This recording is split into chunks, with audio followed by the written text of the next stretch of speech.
नमस्कार दोस्तों। व्यापम ने फिर से एग्ज़ाम कैलेंडर जारी किया है 2026 के लिए। फिर से इसलिए बोल रहा हूँ क्योंकि इससे पहले 3 महीने के लिए ऑलरेडी एग्ज़ाम कैलेंडर जारी हो चुका था। तो बचे हुए महीने के लिए जो कि देखो स्टार्ट हो रहा कब से, अप्रैल से, तो मार्च तक का एग्ज़ाम कैलेंडर जारी हो चुका था। अप्रैल से फिर से एक एग्ज़ाम कैलेंडर जारी हुआ है। अब मैं शुरुआत ये नहीं बोला कि खुशखबरी है आपके लिए, तो है पोस्ट, ऐसा नहीं कि पोस्ट नहीं है कॉमन ग्रेजुएशन के लिए, लेकिन सीमित पोस्ट है। जितने भी पटवारी, रेवेन्यू इंस्पेक्टर ये सब इंतजार में थे वो यहाँ पर देखने को नहीं मिल रहे हैं। और क्या इसमें शिक्षक भर्ती शामिल हो सकता है, नहीं हो सकता है, इस पर भी मैं बात करूंगा। फिलहाल क्या क्या पोस्ट है ये देखते हैं। 12 अप्रैल संचालय स्वास्थ्य सेवाएं फार्मासिस्ट ग्रेड 2। अब ये देखो उन सारे पोस्ट की बात नहीं कर रहा हूँ मैं, ये यहाँ पर कुछ एंट्रेंस एग्जाम वाले पोस्ट हैं। ये तकनीकी शिक्षा, ये आपका ये इधर कृषि, चौथे से लेकर 13वें पॉइंट तक का पूरा पोस्ट नहीं है, वो एंट्रेंस एग्जाम है। तो इस पर हम बात नहीं करेंगे, ये आपके काम का नहीं है।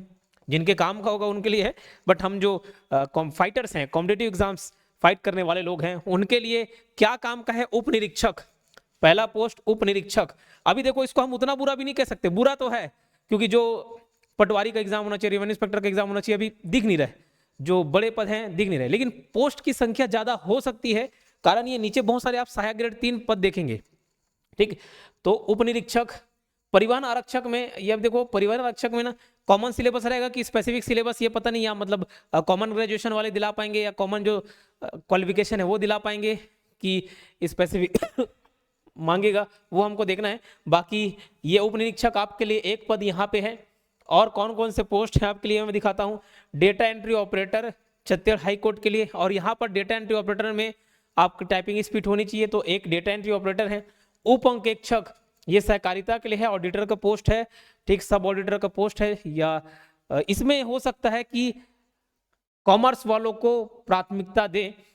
एक वीडियो और मैं लेकर आऊंगा जिस पर सिलेबस की बात करेंगे और क्या क्या संभावित सिलेबस हो सकते हैं, या फिर इनके जो क्वालिफिकेशन है वो क्या संभावित हो सकते हैं। लेकिन उप अंकेक्षक अगर कोई बीकॉम एमकॉम वाला है तो वहां पे हो सकता है इनको प्राथमिकता मिल जाए, फिर भी इसकी पुष्टि मैं और कर दूंगा।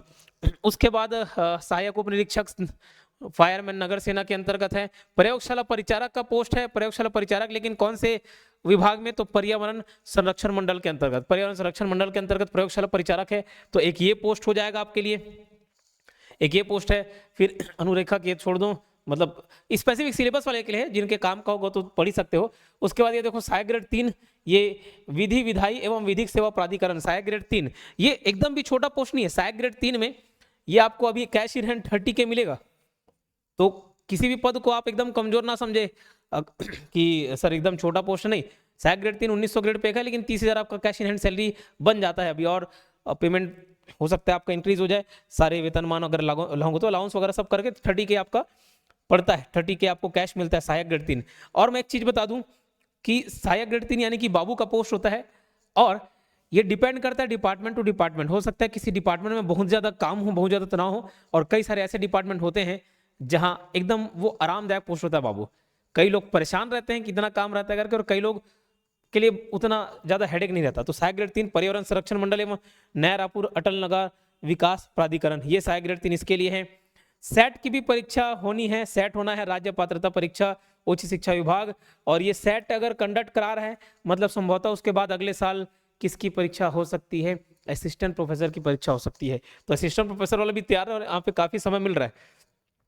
उसके बाद देखो सहायक ग्रेड 3 का फिर से पोस्ट है प्रधान मुख्य वन संरक्षक के अंतर्गत, और संयुक्त भर्ती परीक्षा, ये सहायक ग्रेड 3, पहले संयुक्त भर्ती परीक्षा होती थी सहायक ग्रेड 3 AG3 के लिए भी, और डेटा एंट्री ऑपरेटर साथ में दोनों होता था, लेकिन यहाँ पे सहायक ग्रेड 3।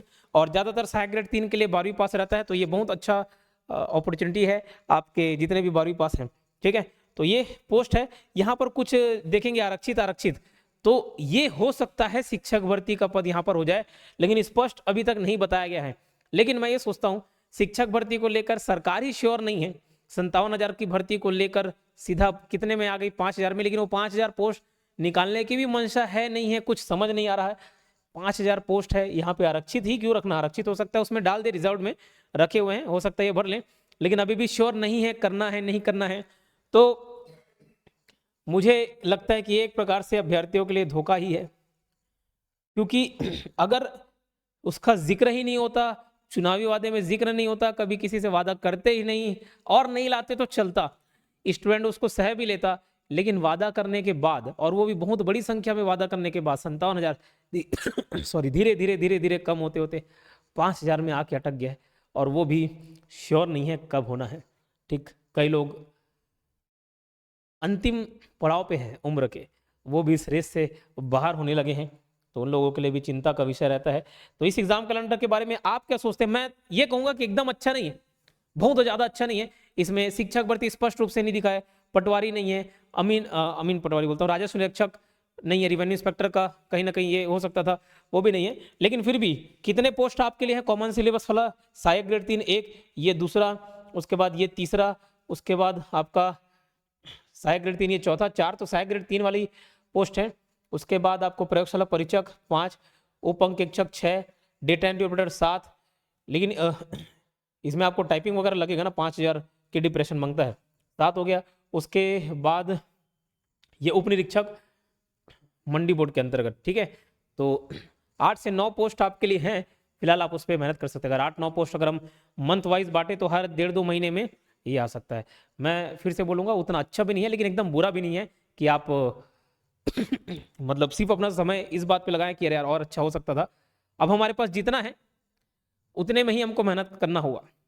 ये जो एग्ज़ाम कैलेंडर आया है, एक मिराज फैराजाबादी शायद का शायर का नाम बोल रहा हूँ मैं, ठीक, उनके एक शायरी की, प्यास कहती है कि रेत निचोड़ी जाए, प्यास कहती है रेत निचोड़ी जाए, हमारे हिस्से में अब समंदर नहीं आने वाला। तो अभी जितना है ना हमको उतने पे ही मेहनत करना पड़ेगा।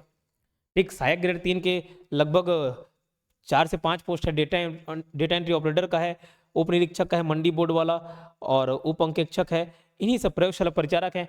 जो है हमको उसी पे मेहनत करना पड़ेगा, उसी पे लेना पड़ेगा। और इसके साथ साथ अब जो आपके पास एग्जाम है ना, जैसे अमीन पटवारी, तो उस पर आप मेहनत कर लीजिए। मैं कहूँगा आप उस पर आपको मेहनत करना पड़ेगा और जी जान लगाना पड़ेगा, क्योंकि वो चूक गया तो अगले साल थोड़ा सा इंतजार करना पड़ जाएगा।